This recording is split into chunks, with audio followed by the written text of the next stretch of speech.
The 1916 Rising by Miss Segan, second class. This is Ireland. This is the United Kingdom. This is the Parliament in the United Kingdom. A Parliament is in charge of a country. As you can see, Ireland had no Parliament. So the Parliament in the United Kingdom was in charge of Ireland. From 1169, the United Kingdom were in charge of Ireland. Many people were not happy about this.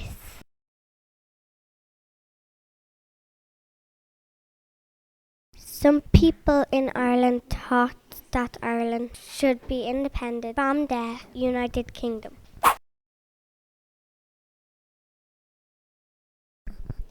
Ireland should be a republic.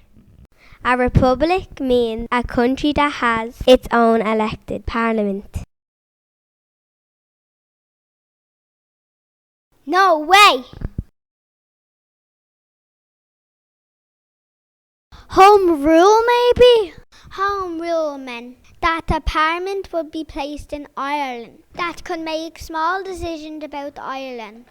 Big decisions will still be made by the United Kingdom.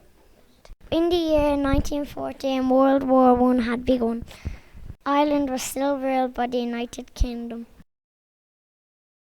Some people decided that home rule was simply not good enough, so they decided to plan a rebellion. A rebellion happens when a group of people act out against the government. We should plan a rebellion. Shh.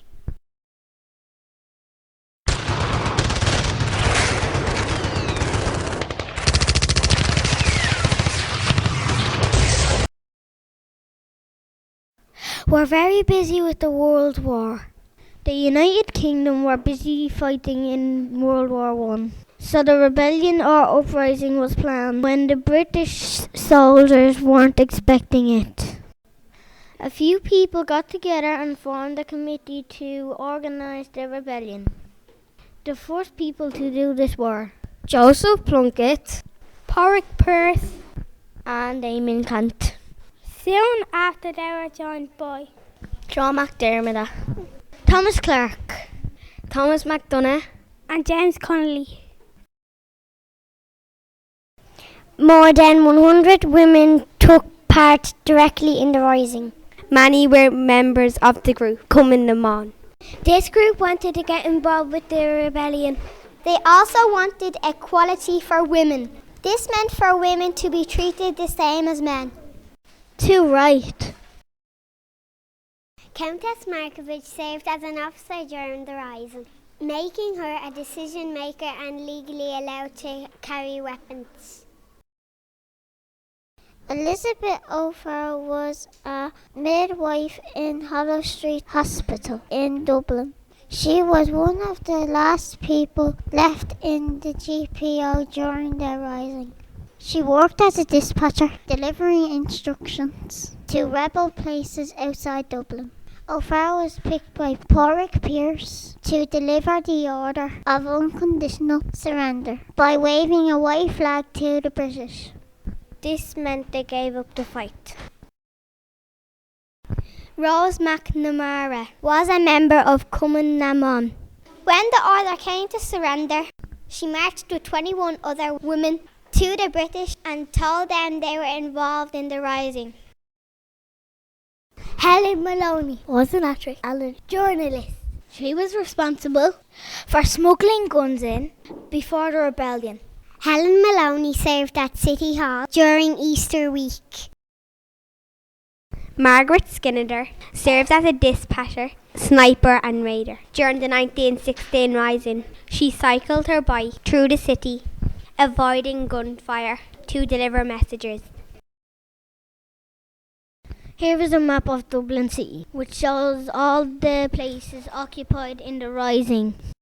Liberty Hall, Jacob's Factory, City Hall and Dublin Castle, St Stephen's Green, The Four Courts, Mount Street Bridge, the GPO, Moore Street, and North King Street. In O'Connell Street, the GPO was occupied. The GPO stands for the General Post Office. This was chosen as a headquarters. Porrick Pierce read the proclamation on the steps of the GPO.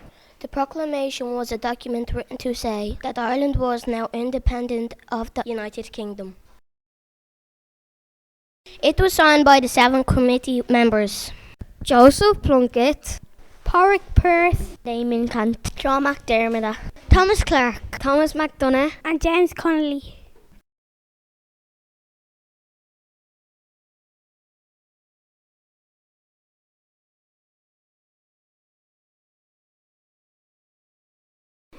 By Friday the 28th of April, the GPO was on fire and half of O'Connell Street was in ruins.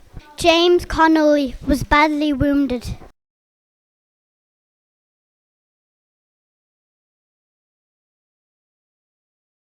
By Saturday the 29th of April, Elizabeth O'Farrell from Cumann was sent with a white flag to the British to surrender or give up the fight. Dublin city centre was left in a smoking ruin. Over 3,000 people were arrested following the rising, although most were later released. In all, 186 men and women went to trial. This meant they had to go to court. The court was held in secret. 88 men were sentenced to death. Many of these men were killed in Cumann jail. After the executions where the rebels were killed, many more people decided that they wanted independence from the United Kingdom. They were very unhappy about the way that the British handled their rebellion. For that reason, the events of 1916 led to the independence of the Irish state. Ireland eventually became a republic.